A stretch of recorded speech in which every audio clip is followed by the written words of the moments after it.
조병로 경무관이 이렇게 앞장서서 움직여야 될 이유가 있습니까? 이 사람한테? 네, 있습니다. 아, 그렇습니까? 네. 그분이 관세청에서 하시다가 경찰 넘어왔죠. 오마이뉴스가 세관 수사 외압 의혹이 있던 당시 조병로 경무관이 백혜룡 경정에게 보낸 문자 메시지를 입수했습니다. 메시지 내용이 그야말로 가관인데 오마이뉴스가 확보한 지난해 11월 14일 메시지에 따르면 조병로 경무관이 백혜룡 경정을 향해 정말 애걸복걸하며 부정한 청탁을 하는 듯한 내용이 담겨 있습니다. 조 경무관은 백경정에게 관련 수사, 언론 보도를 막아달란 취지로 통화하자 등의 문자를 여러 차례 보냈고 문자 메시지에는 2계급 높은 조 경무관이 백경정을 만나기 위해 영등포 경찰서까지 찾았다는 내용이 담겨 있었습니다.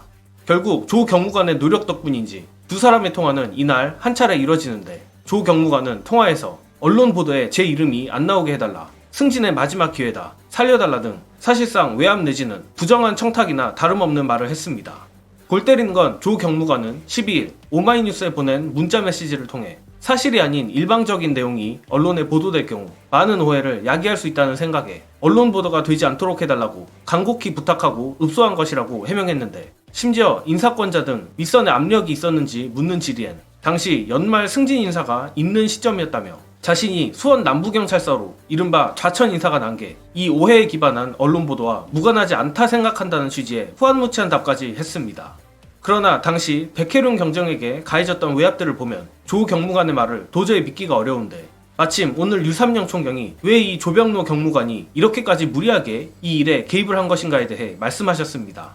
관련 영상 보시고 이어가겠습니다. 조병로 경무관이 이렇게 앞장서서 움직여야 될 이유가 있습니까? 이 사람한테? 네, 있습니다. 아, 그렇습니까? 네. 그분이 관세청에서 6년간 근무하시다가 경찰 넘어왔죠. 네, 행정고시를 합격하고 네네네. 한 6년여를 관세청에서 지금 인천 본부 세관장 법원하고 근무가 한 1, 2년 겹치는 시기에 같이 근무를 했죠. 그러면 이분은 경찰 업무도 잘 알고 관세 업무도 잘 알고 다 하는 사람이네요. 그러니까 그 부탁을 했죠. 그럼 제가 했던 추론 중에 하나는 이제 맞지 않는 것이, 더 높은 곳에서 조병로 경무관에게 애초에 시켰을 가능성은 없다. 우리가 지금 통로가 한 군데가 아닌 것 같아요. 인천 세관장은 조병로 그분한테 부탁을 했고, 예. 또 인천 세관의 무슨 모 국장은 백경정한테 직접 와서 부탁을 했고, 예. 또 인천 세관장은 어디로 경찰청으로 어디로 갈 것이다, 이제 이런 네. 이야기를 해고 보니까 조직이 움직였을 가능성이 있죠. 그러면 네. 조병로 라인은 한 라인이고 네네. 다른 라인이 있을 수가 있는 거죠. 즉 조병로 경무관의 개인적 친분관계에 의한 부탁이 이유일 수 있다는 말인데, 심상치 않은 건 영상 말미에 나오는 조병로 라인 그리고 다른 라인이 있을 수도 있다는 것입니다.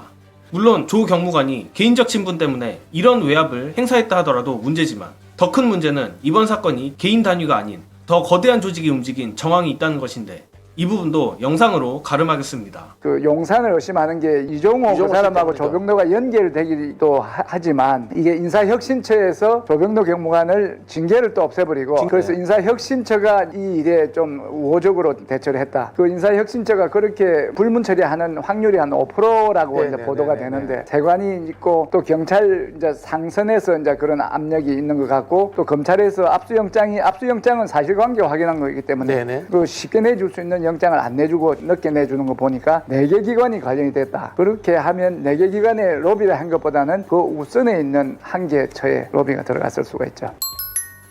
저는 이 부분을 유의해서 봐야 한다고 생각합니다. 조 경무관 개인에게만 천착하여 이 사안을 바라보면 자칫 잘못하다 개인의 부정한 청탁 사건쯤으로 끝날 수도 있지만, 유삼영 총경이 말씀하신 대로 이 사건을 둘러싸고 여러 조직들에서 이상한 움직임이 있었던 것이 사실입니다.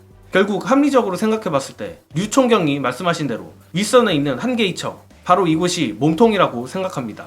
현재는 대한민국 수사기관들이 그 한 개의 처에 사실상 잠식당해 아무것도 못하는 상황이지만, 역시 이런 엄혹한 상황에서 진실을 밝혀낼 주체는 민주당밖에 없습니다. 특히 민주당 국회의원들이 상임위에서 활약하는 것도 중요하지만, 오늘 유삼영 총경처럼 원외에 있는 인사들이 자신의 전문성과 휴민트를 활용하여 진실을 세상에 알리는 것이 매우 중요하다고 생각하는데, 유삼영 총경이나 이지은 총경 등 경찰 출신 민주당 정치인들이 이번 세관 수사 외압 의혹에서 눈에 띄는 활약을 해주길 기원합니다. 이번 영상은 여기까지 하겠습니다. 시청해주신 여러분 감사합니다.